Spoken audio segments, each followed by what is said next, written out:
This is a present from John Irwin. He's a super soldier from Britain. Oh, cool. Made into a super soldier, brought into an elite British military force called the 16. And he's given this book personally for you. He was very keen for you to see it. And he does defence and all that. He's been out of body, seen a few things. And this is his book. One Step Beyond refers to Beyond Death. Oh, cool. And the 16 refers to the elite British military force of 1958-59. And one of their last missions, they encountered very big flying saucers. Yeah, they did what? They encountered huge flying saucers at a place called Jarabah in Syria. And that is it, formally handed over. Thank you very much, and give my my thanks to John, and I'll be anxious to read this. Okay, during the break, John, you referred to seeing a black shadow figure only a few minutes last night sometime. Could you mention that? Because this is important. Well, I didn't know it was a black shadow until you just told me what they looked like. But what happened is I closed the refrigerator door, and I was walking back in here, and over by the patio door, I saw a big black thing, maybe 7 feet tall, and it was black. And I looked over like that, and there was nothing there. And I just, flipped it off until you mentioned but that's exactly what I saw, because I tried to make sense of it. I tried to look and see what made something black over there, because, you always see weird stuff around.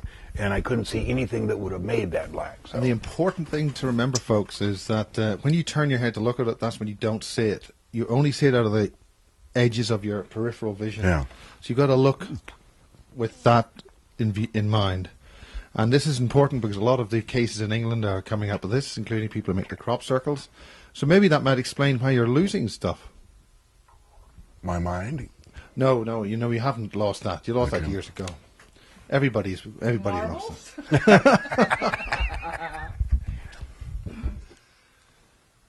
We finished part one talking about aliens and stuff. What about the Bob Lazar wonderful years with George Knapp on those times? That was good fun. Tell us about that. That was a lot of fun. Well, it all started when I gave a lecture in the early part of 1988 at the Spring Valley Library, and it created such a hoopla here in Las Vegas. People were calling me, writing me. It was driving Marilee nuts. She had never seen anything like this before. And the people were ringing the phone off the hook. But it ended up she changed our phone numbers and took all my files and hid them and told me that I couldn't do that anymore. So this guy calls up. His name's Gene Huff, and he says, I'd like to get a copy of all your tapes and papers and everything. And I said, Gene, my wife has shut me down. I can't do it. But he says, well, no problem. He said, if you ever get a chance, I'll be happy to pay for it. Or if you want an appraisal, I'm an appraiser. And just at that time, I was looking for a second mortgage on the house, needed appraisal. So I said, okay, let's do that. For my appraisal. So he came over to do the appraisal, and he brought a guy with him to hold the end of the tape, the measuring tape, and the guy's name was Bob Lazar. And so they first came in and they sat down there, and Gene and I were talking about UFOs and this and that case and that case, and Bob was rolling his eyes. And he said, look, this stuff is pure bullshit. He said, I worked at Los Alamos. I had a highest clearance there, Q clearance. If there had been something like this, I would have known about it. And I can't tell you how many people I've heard that statement from. So anyway, make a long story short, we gave Bob Lazar enough information over the next 4 or 5 months to get him interested enough that he called Dr. Teller, the father of the H-bomb, who he had met, and asked for a job at Groom Lake. And the next thing I heard was that Bob came over. He had 3 interviews over at EG&G, and they were all technical interviews about information he knew. And after the first one, he told us that he aced the first one. And then the second one, he said he aced that too. He said, but the first question was, do you know John Lear? And what is your relationship with him? And he said, yes, I know him. I think he sticks his nose into places where it doesn't belong. He says, what I didn't tell them is I also like to stick my nose into places where it doesn't belong.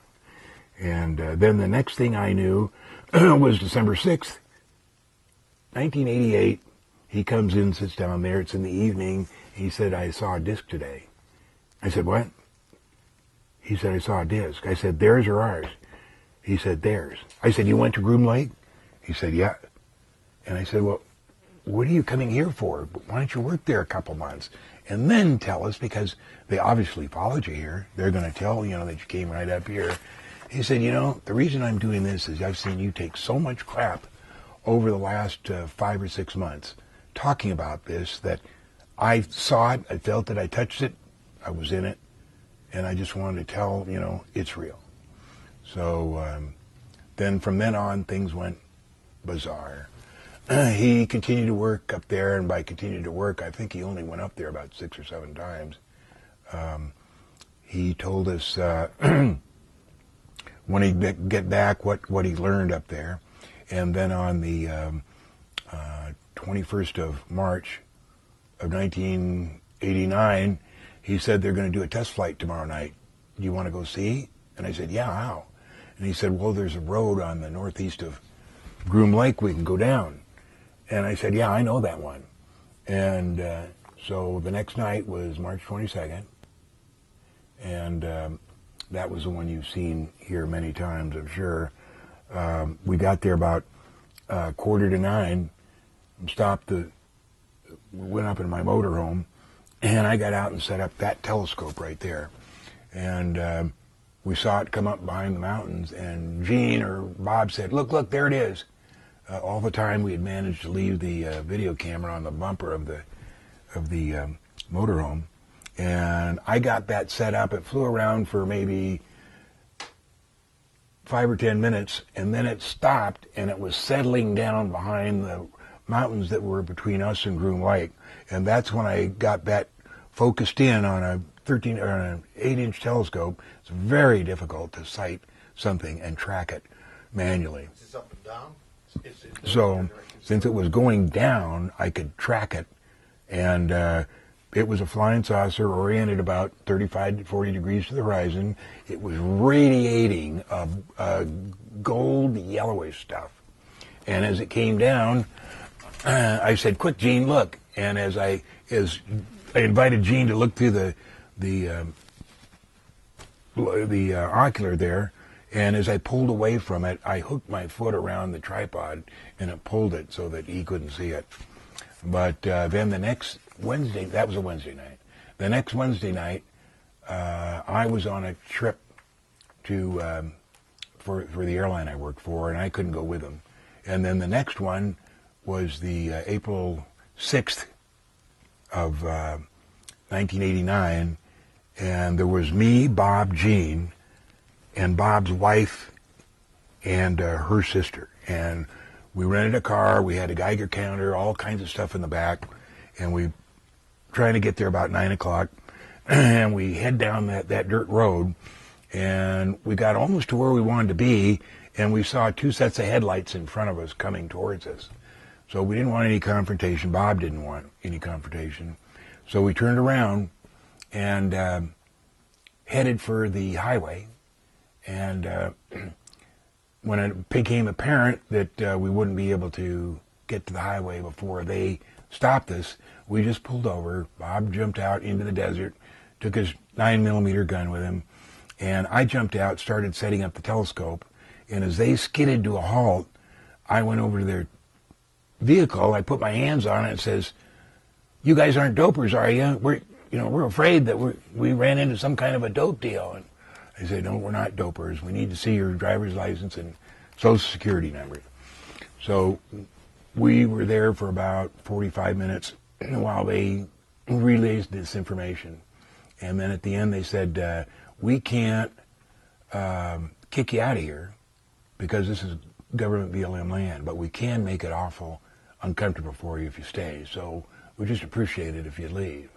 So they left, or we thought they left. because they turned around, got in the car, and headed that way. Bob waited about 15 minutes, came out from the desert. He had his gun. He said, "Oh man," he said, "I came so close to blowing that one guy away." And all the time, see, while we're talking to him, we didn't know that they just got about 100 meters down the road, turned around, and were filming us in infrared, and also they had a parabolic microphone, and they were listening to everything we said. But about 15 minutes later, we decided to leave. We all got in the car. We go up, and as we hit the highway, the paved highway, there was the Lincoln County Sheriff with his siren and everything, pull over, hands up, all that stuff. And he said that when we all five were against the car with our hands up, he says, "I just want two things." He said, "I want to know why there's 5 people in the car now, and there were only 4 people when you folks were down on that road. And I want to know where the 9mm is."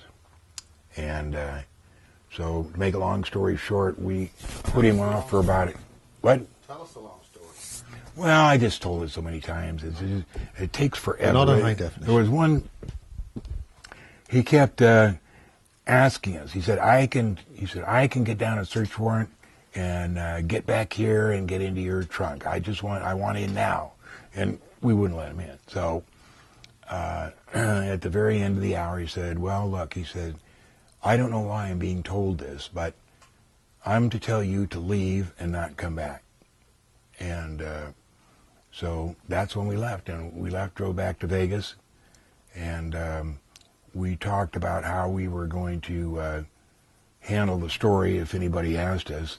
Bob was a little worried because he had to go to work the next day, and his name had come up there, went with the officers, and when the officer stopped us. So the next morning he gets a call from his boss, Dennis Mariana, and said, "Bob, don't go to the airplane today. I'm going to pick you up."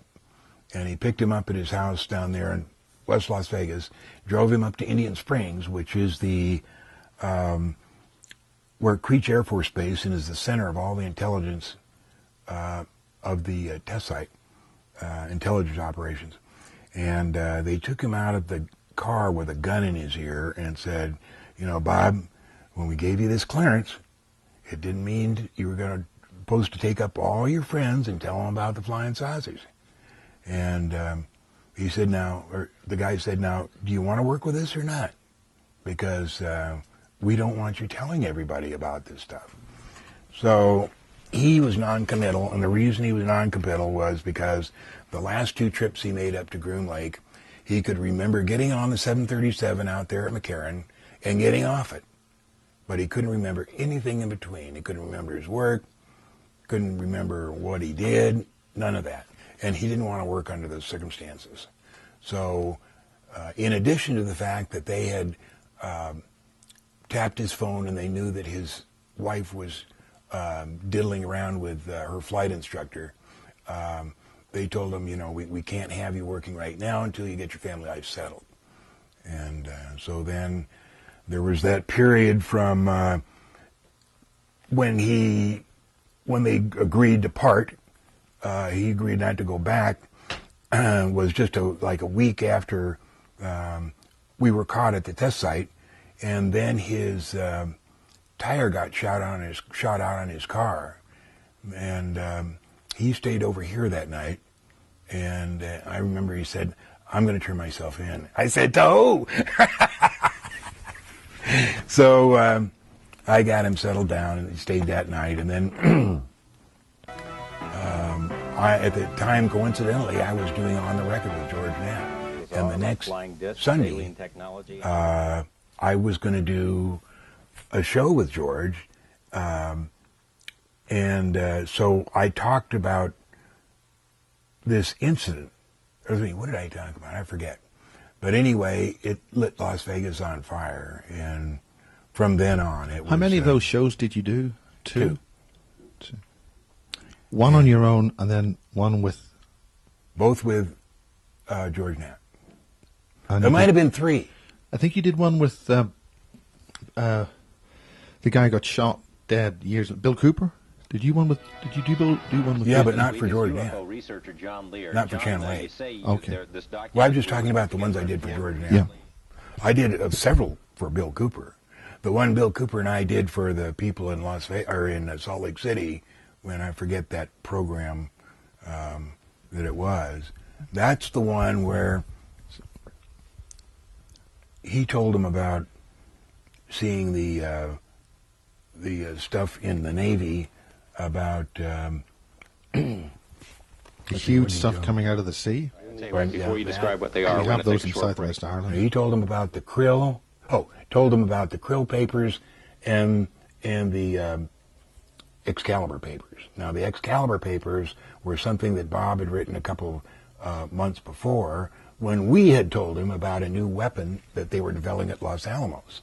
And the Excalibur was a bomb that would hit the ground and go 1,000 feet deep and explode something 1,000 feet deep and explode it. And that was Excalibur. And then the krill papers, John Grace and I had written and put them out as a kind of a place of where we were at now, how much we knew, but in the form of a question and answer with an alien. And But the krill, Bill, the krill papers, Krill. So in this interview for this thing, Bill Cooper had said that he'd seen those both in the Navy. So I took him into the living room. I said, "What are you talking about?" I said, "Those are, Bob wrote that a couple of months ago, and the krill papers John Grace wrote." He said, "No, I saw him in the Navy 20 years ago." I said, "That's impossible." So anyway, we came back and we finished that, and that's when I started to break apart Bill, because I didn't know what he was talking about, these stories. He was making it up, And after that, we called it UFO disease. And UFO disease is a disease you get after you've told everything you know that people were dying to hear. They want to hear more, so you don't have any more, so you start making it up. And yeah, UFO that's a disease. very big problem. So, But the krill is something that comes from the Germans, doesn't it? Not before. well, the way where I got krill was the Pentagon had established a dialogue with an alien through a woman that they had that worked at the Pentagon, and they were talking to krill, and the spelling was CRLLL. And I told John Grace about it, and he said, "Who can we have write the krill papers, or what can we give this name to?" And I said, "Why don't we use krill, but we'll just use a K." And so that's how we came up with the krill papers. What's this dialogue with an alien then? The Pentagon, yeah, 1950, 57, 58. It's in those books. I think it's in Stanford's book. Now, for reference, the book that you've just been given from John Irwin, he was, since I've just interviewed him about 2 weeks ago, the British officer who brought him into that organization called the 16 appears now to have been an alien. Really? And that's working within the British military in 1957, that period. So, anything more about aliens, the Pentagon, stuff like that? Without getting UFO disease? Pardon? Without getting UFO disease? Just, my dad was, in 1952, on this spreadsheet we've got, he was the primary contractor for Gravity for the Department of Defense. His company was Lear Incorporated. And I never knew about it until I started researching this. So his company, Lair Incorporated, was heavily involved. And on the internet, if every once in a while, this 3-minute tape shows up showing my father giving a lecture, and there's a board there, and he's got drawn a flying saucer, and he's making little comments. My mom is standing next to him, and he's giving a lecture to a bunch of scientists. And then the rest of the videotape, the film, shows the people working on balsa wood and real thin paper all through this laboratory. And then the film finishes with showing the outside, and it says the Bonson Institute. And Bonson was, of course, involved in all the anti-gravity stuff. Now, what do you mean by "of course"? Let's talk to people who don't know about the of course bit. Explain that. Oh, Bonson, just his name comes up, you know, time after time after time when we're talking about UFOs. The German flying saucer technology. Prague, World War II, the German saucers. Yeah. I think they had real ET technology. The stuff I'm talking about is just stuff we made for us, the anti-gravity stuff. That's not near it's not near the sophistication of the alien stuff. How do you know that, though? How do you feel That's about just an opinion. It's just an opinion, okay.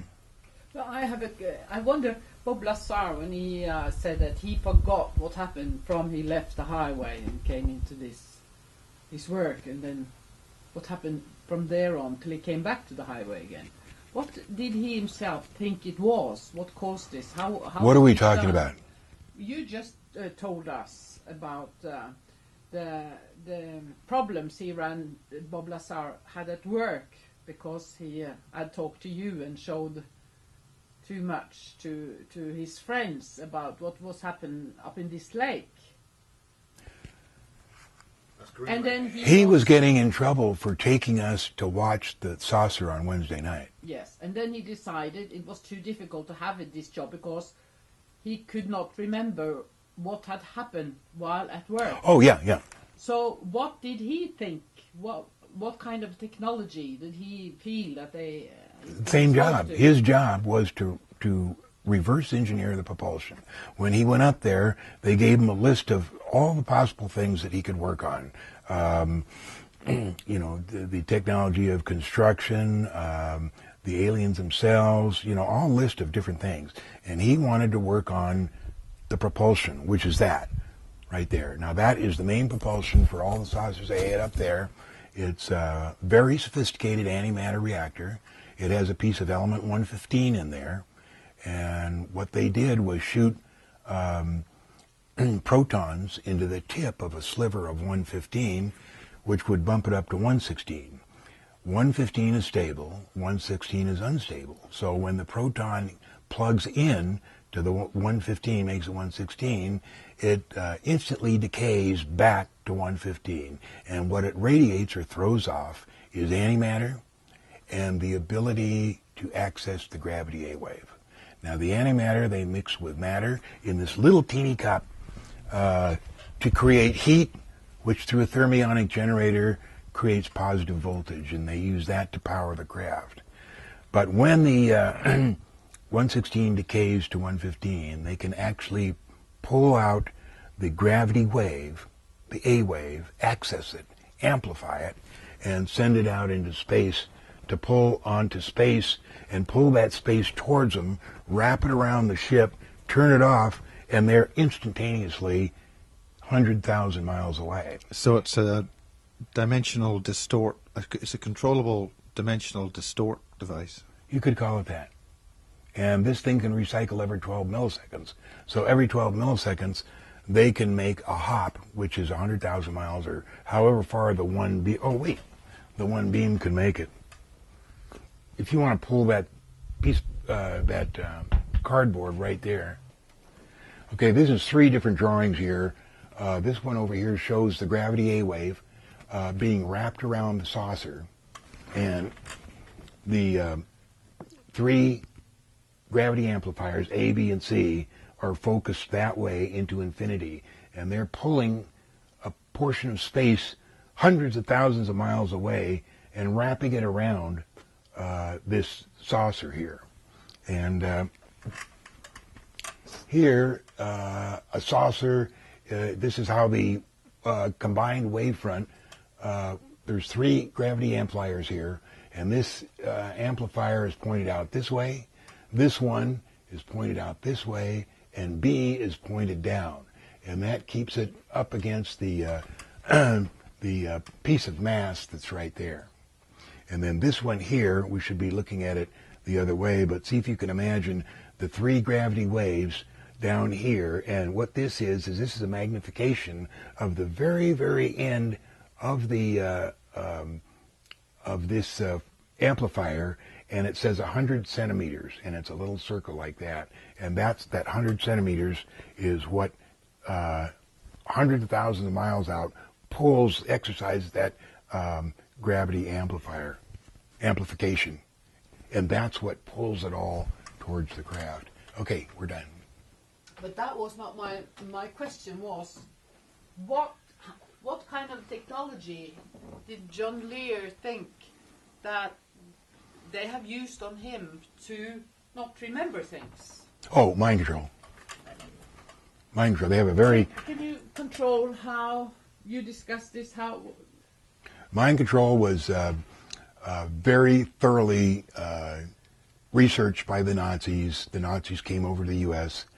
In 1948-49, took over just about everything, and then even improved even more the mind control that they did. Now, this thing that we're talking about, Bob, happened in 1988. The mind control was so advanced that in 1969 we could make the entire astronaut corps think they'd been to the moon when they hadn't been any farther than low Earth orbit. So there's amazing things they can do with it. John, you mentioned when Bob did his last couple of flights, he came back without any memories. Right. And he just felt uncomfortable, and that was why he left the program. Well, or they gave him the choice after they caught him of eventually coming back after he resolved his personal thing. And he told me the reason I wouldn't go back is because the last two flights I couldn't remember what I did, and I don't want to work under those circumstances.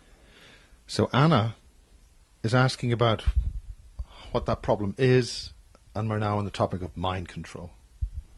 Is that right? Okay. And the mind control was developed by the Nazis even before they came over to the United States in 1948 through 1950, Project Paperclip. And it even developed to the point where in 1969 they were able to convince the six Apollo crews that allegedly went to the moon that they went to the moon. They really believe it. People that I talk to that know that the Apollo program was a hoax and say that they know, they've talked with the astronauts themselves and said, look, there's some people that are saying it's a hoax. No, it's not a hoax. I went up there. I did everything.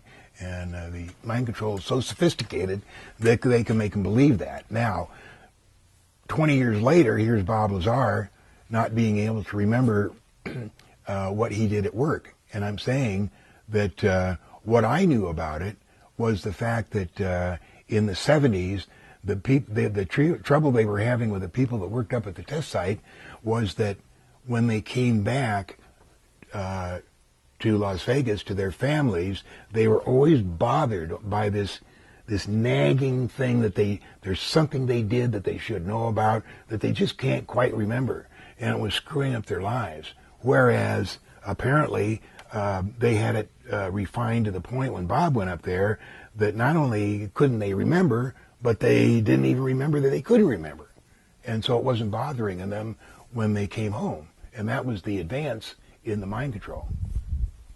So Apollo didn't go there. Absolutely not. Absolutely. Anybody that said so Apollo what did went go there, and did anything go there, and are we actually there? And if we're not there, who is there? The moon was made in Jupiter about 20 billion years ago. It came to Earth between 15 and 20,000 years ago. This time, whether it came before or not, I don't know. But this time, it came 15 to 20,000 years ago. How do you know that? Sleeper told me. Explain. Sleeper is Lou Baldwin, who was the guy that posted the stuff on ATS. He's the guy that I think has real information. ATS is a company website? Above Top Secret is the people that had the largest forum in the United States as far as information on the internet. You know what I'm talking about? Okay. And I was their chief, I think they call it chief conspiracy theorist. and then I got kicked out of there. John, are you saying that you have been a conspiracy theorist? I call it reality, but other people call it conspiracy. So I was their chief conspiracy theorist, and we came to a disagreement in I believe it was 2006, and then I've since been to a couple other forums, and now I'm at Godlike Productions, and all I do is just say, I'm John Lear, ask me a question or something like that, or I am the real John Lear, ask me a question. And so that's where I get the questions from. Now, you asked, who did I get that information from? I got it from Sleeper. But as far as, and it depends on which information, the Apollo hoax is so all-encompassing. So many people have so much to say about that, to contribute to the hoax. I mean, there's no possibility that it could be real. I mean, now there's so many people that have found out things about the moon that would make it impossible for the Apollo mission to have gone there. For instance, the fact that it's not 1/6 gravity, it's 70% of Earth's gravity. This means it can hold an atmosphere. This means that people live there. The population of the moon is, based on my estimate, is between 1.5 and 2 billion people. And they're people just like us, but more advanced sociologically and technologically. So call that point one. Let's give us the top 6 points about this whole thing. What's top 6 points? About the moon hoax, the Apollo hoax. Oh. And the moon problem. The fact that they only had 22,000 pounds of fuel in the lunar module. And the fact that with... what does that mean?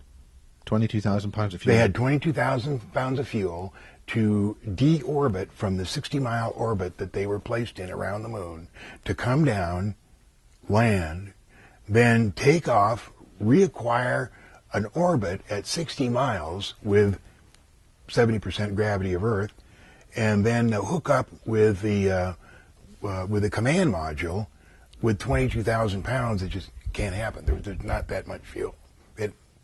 All of the stuff was based on the moon having 1/6 gravity, and we all know that Neil Armstrong and both Neil and Buzz have said that they landed with 45 seconds of fuel. So that means they used all the fuel. So since then, since 1969, we have found out, number one, with the CERN announcement 2 weeks ago, having tried to find out the little bosons. They can't find those, but they did find out the neutrinos can travel faster than the speed of light. Now, the other things that can travel faster than the speed of light are anti-mesons, the Cherenkov effect. The Cherenkov effect is the effect of when radiation contacts air, it turns blue. And superluminols. Superluminols are the things way out in space that travel from one place to another faster than the speed of light. So this is 4 things we have traveling faster than the speed of light, which completely blows Einstein's theories, both general and special, out of the water. And with it, it takes Newton's second law. And Newton's second law has to do with the density and quantity of matter. And there is no basis for Newton's assumption that the gravitational force of anything is due and is proportional to the quantity and density of matter, or inert matter. So that blows everything that the NASA's did as far as computing the gravity of planets. Everything, including the moon. And so now that is the end of all discussion about Apollo, because there's no possible way they could have gone. Now, let's see. I don't think I can call up right away.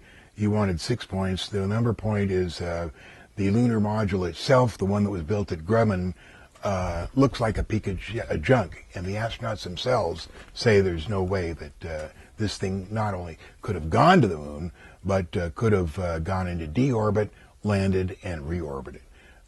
So it was built for show. It was built for show. The engine was 10,000 pounds of thrust, and it was either on or off.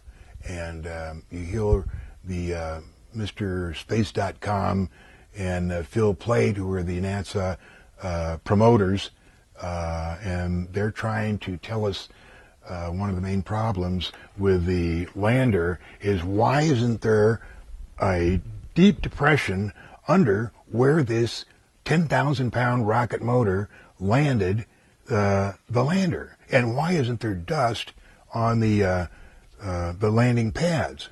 They said something about the density of the exhaust gases wasn't sufficient to disturb the dust or something. Pardon? The rocket density, the gas density leaving the rocket nozzle wasn't big enough to disturb the particles. They say that the reason that there's no dust there is that because it came in an angle like this, and when it got right over the spot, it just turned up and landed like that. But that's ridiculous. It didn't happen like that. And Armstrong's the one that says engines off, tranquility base here, and that means that he didn't say engines off until they were landed. They didn't turn them off slightly before they got there. So that knocks Phil Plait and the Space.com idiot out of the water with why there's no dust on the pads and why there isn't a depression right under the nozzle of the 10,000-pound rocket. So who came up with the atmosphere on the moon, the latest calculations? I've been pushing the atmosphere for, 5 or 6 years. Well, a friend, Vladimir Tzitsky, was doing this at the American Academy of Dissident Scientists. Machinists working in metal factories producing the panels for the craft. Engineers that work on the project. Test pilots that flew some of the craft. Eyewitnesses that watched these craft at Peenemünde, watched German-made crafts at Reno, Nevada, much, much later in the 60s. We found, and I persuaded for these guys to give an interview, the Secret Society members of Vienna, the Thule Society. What was his name?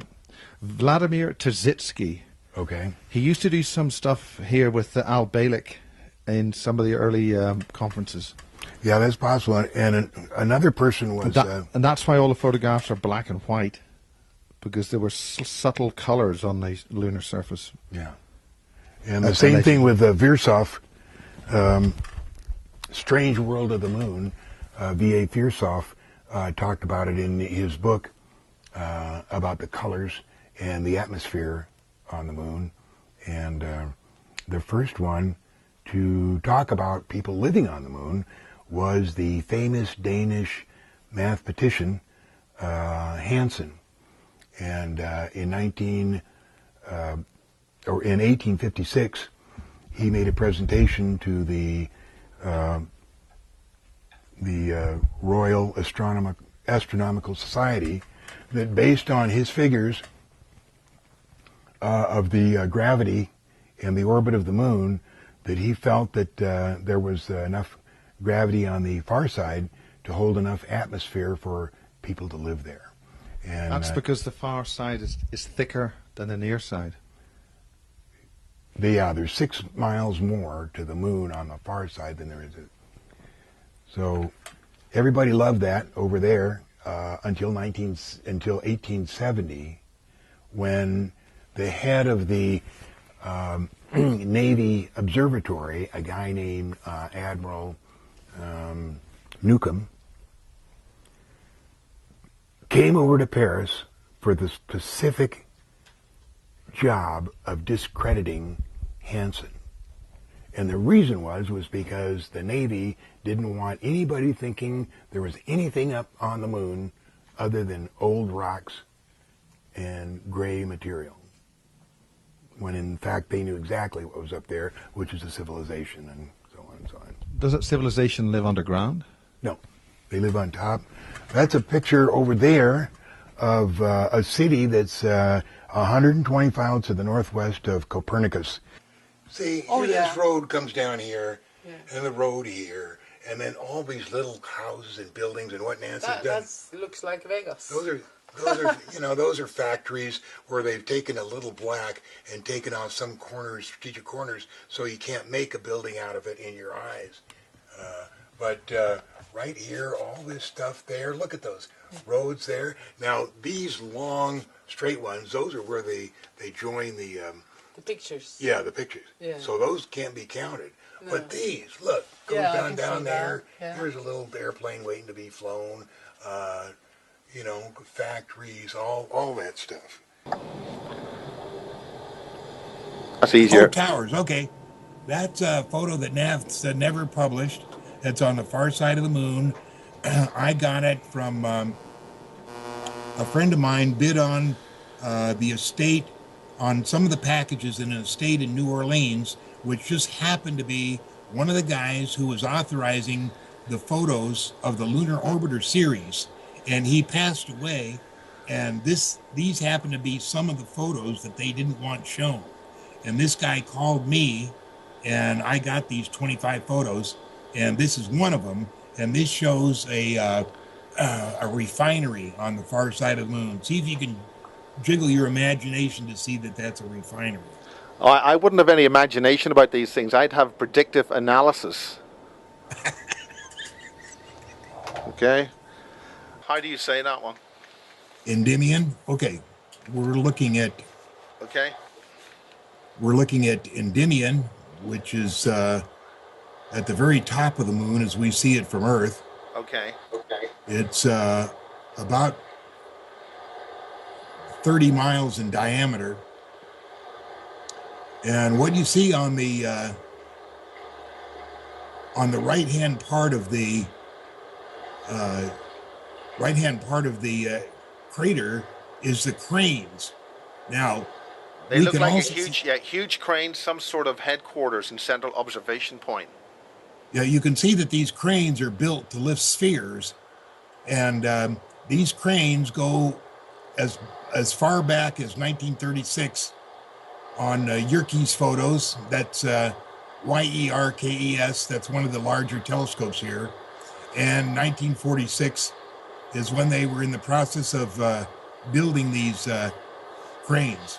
On the below the cranes, inside the crater, you can see lots of apartment buildings. They're all in a line there. They all have windows out to the front, and that's where the people live that stay there. And then on the left part of the screen are the huge spheres, and according to Dr. Resnick, those are the spheres that hold the helium-3, and what he calls this whole operation is a wellhead. We're looking at a wellhead for mining helium-3 from the moon. And they use that on the power supply systems on the moon, or do they ship it back to Earth? No, nothing gets shipped back to Earth. There's a technical name for using it on site, and I forget what it's called, but they use it in situ. Now, you're saying, what's the date of this facility? You said 1936 or 46? Well, the Yerkes photo I have is 46, but I think I have another earlier one that you can see it as far back as 1936. That means that these are not man-made ones. So they're of the facilities of the moon by the what do you call the people on the moon? Moon people. Moon people. I believe there's between 1.5 and 2 billion people up there. They look identical to us, but they're more advanced sociologically and also technologically advanced. And they're obviously the ones that built that. Now, where they came from, I don't know. They didn't come from Earth. Now, why do they not come from Earth? Are they not vestigial people from Earth's previous civilization before they collapsed, or are they the people who brought the moon from Jupiter? Well, I really don't know. But the moon was built in Jupiter about 20 billion years ago, and between now and the 20 billion years, it has been towed around the solar system doing various projects. such as this one, which is monitoring Earth. Why would they move it to here? What would be a logical reason for that? Because this was the prison planet, and those are the guards, and that's what they were trying to. They want to guard us. They want to be sure that we can't leave the Earth and go out and spread our form of democracy to the other planets in the solar system. So who are they? Who decides this? The guards. Who are the guards? Those guys. Yeah, well, you can't punch into your own ceiling, so that's not precise. You can do better than... That's all I can do. That's the best I can do.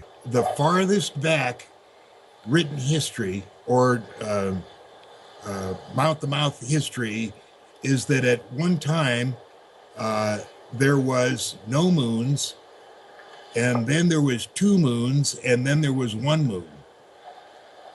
So I don't know whether the second moon was the electromagnetic vehicle that was putting our moon in place, or whether it was something else. Do we want to go? Yep.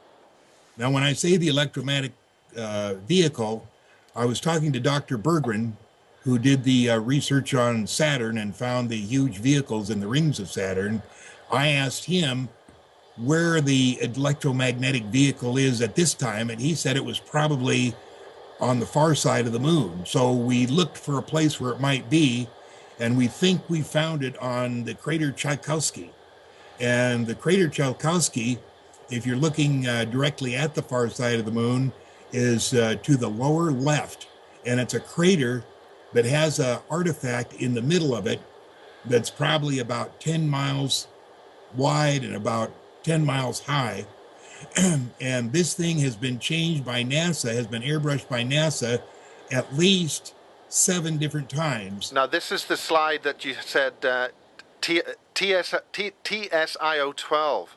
That's correct. That's the one that shows the 7 different versions, because NASA is so afraid that we might find out what it is that it keeps putting in an object that might be more believable than the first one they put in. So they're actually actively changing their mind on things, but not Actively, yes. Yes. Actively, yes. So this, to be precise, is 1, 2, 3, 4, 5, 6, 7. What is that feature? What exactly is it? We think that's the electromagnetic vehicle, or EMV, that towed the moon into place, into orbit around the moon, and set it so that it revolves once every month or every 30 days. And what that does is that keeps the near side visible to the Earth at all times, but no other part of the moon. Yet the far side of the moon's got a much thicker crust. Surely that moon should be wobbling like blazes if one half is heavier than the other half. You would think so.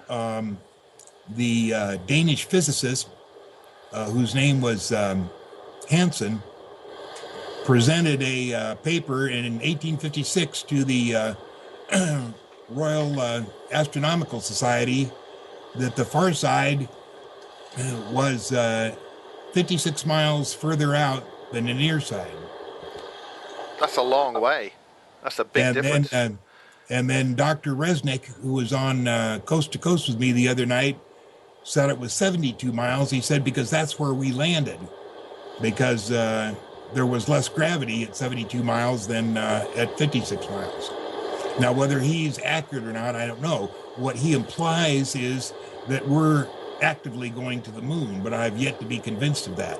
Talk about the rings of Saturn. Yeah, the rings of Saturn were, the book is up there, was a book written by a friend of mine, Norm Berggren, and I visited him several times. I failed to get to his 90th birthday, which was held at Stanford University last summer. But after he retired from a successful career as an engineer and scientist for some of the major companies, including Lockheed, he retired in 1983, and he got interested in the Voyager pictures of Saturn's rings. And he spent the rest of his life getting the best pictures he could and showing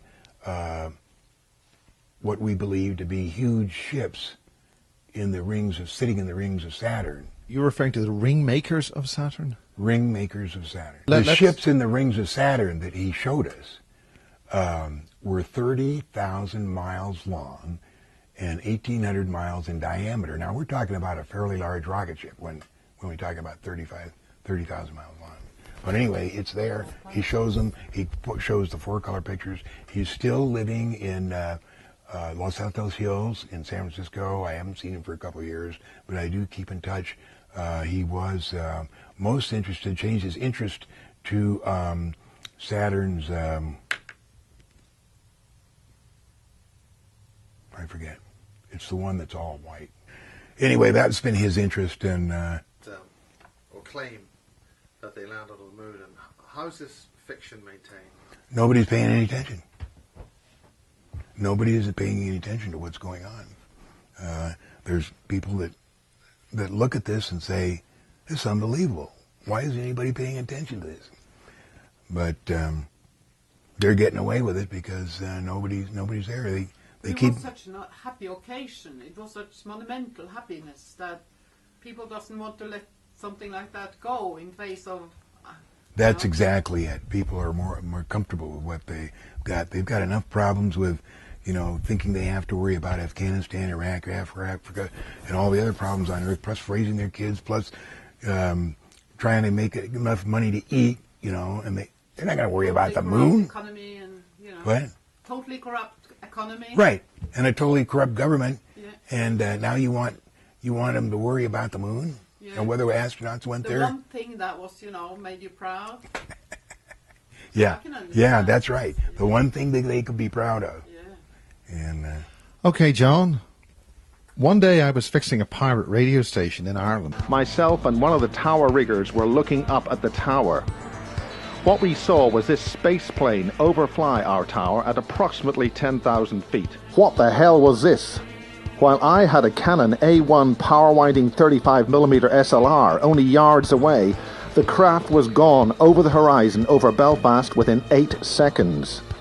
This craft was clearly landing somewhere northeast of the site. This could be Machrihanish or anywhere from Sweden to Finland or even northern Russia. And it was a spacecraft. And I wasn't able to take a picture of it because it was traveling so fast. And this brings us onto the secret space program. So let's talk about the secret space program.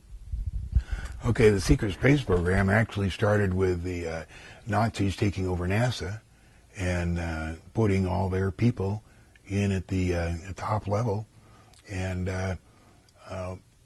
about the time they were putting the secret space program together, which is to put satellites, weaponized satellites around the Earth to take control of the Earth, and to further Hitler's scheme, who was still alive then. He died in 1969 and headed this program up until then.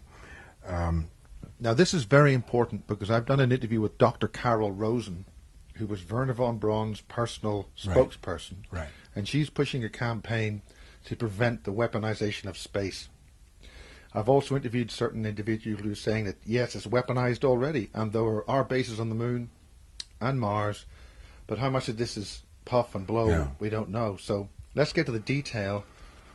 Okay, I don't think there's any weapons on the moon and Mars, but I think that there's 24 orbiting weaponized satellites run by the Navy, SPAWAR, S-P-A-W-A-R. If you type it in, they'll see who runs it.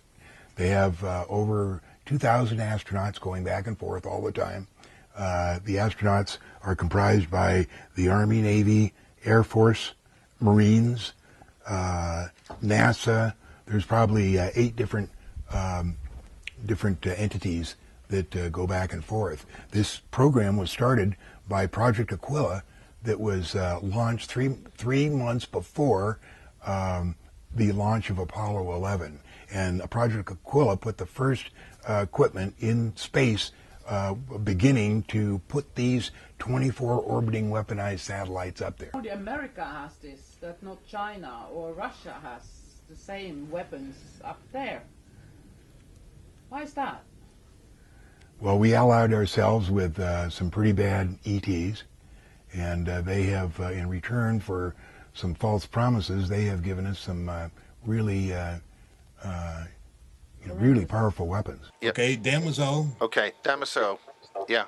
is the city that's on the far left of the moon. This is a highly gridded structure. Lots of... I haven't been able to see. Now you can see the city there, right? Yeah, there's a whole like a layout of Los Angeles almost. Okay, I can't find the McDonald's, but supposedly there's one there. Yeah, there probably is a McDonald's. Is it? Do you think that would be an organic McDonald's? NASA says that they didn't take any color, and the original positives were 20 by 24, and the positives that I've been able to get from NASA are 16 by 20. That's the the city that is 125 miles to the northwest of Copernicus, and the crater there is called Tobias Myers. Tobias Myers. Or Tobias Mayer. Tobias Mayer. And the main photo, the 16 by 20, includes much more than I showed. All I showed was the part that shows part of the city where you can see a diagonal road going from the top or the... from around about maybe 7 o'clock up till maybe 2 o'clock or 1 o'clock. Right, that's correct. That's one of the roads, and you can see the, if you have a good imagination like I do, houses and trees and stuff like that. Are those apple trees or vine trees? Pear trees. Pear they trees. don't grow apples on the moon. Aristarchus is on the far left side of the moon at about 10 o'clock, and it has traditionally been whited out by any NASA or any other photo that you've ever seen, and the reason is because it's very clearly a structure of some sort that radiates the color blue. Now, we know that the Cherenkov effect radiates the color blue when radiation comes in contact with regular air. So one of the scientists at Lawrence Livermore Laboratories came down and looked at our photo at San Jose when it was on display, and he said that's the Cherenkov effect. So he would certainly know more about it than us. So that means there's a substantially radioactive source. Right, 23 miles in diameter, and you can see the structure there, that whatever they're producing, if it is power, then it would be producing power for the entire moon, but it's so big. That's venting. That's a vent? It's actually a reactor. Now, it could be a vent, but it seems like the whole structure is a reactor. City of Batavius B. Oh, Batavius B? Yeah. Okay, Batavius B is on the near side of the moon. To the right side, as we look at it from Earth, it's the brightest object that we can see, and it looks like a city to me. You can see the background, the main part of the city, and then you can see two what appear to be extensions, or they're far too big to be a road, but they look come like down. Supporting struts of some kind, or riddles, Pardon? and they look like ridges. Right. They come down to the right and the left, and the one on the left even makes another angle. Yes, it does. It turns right angles. Right. That well-known natural angle. Okay, this is the one that shows the terminal on the far side, and there's a better picture that I'll send you I'll send you the website where to get it, where it's outlined in much greater detail. But this is one of the terminals, and you can see the three gates, 120 degrees from each other. Yeah. And then you can see the walkway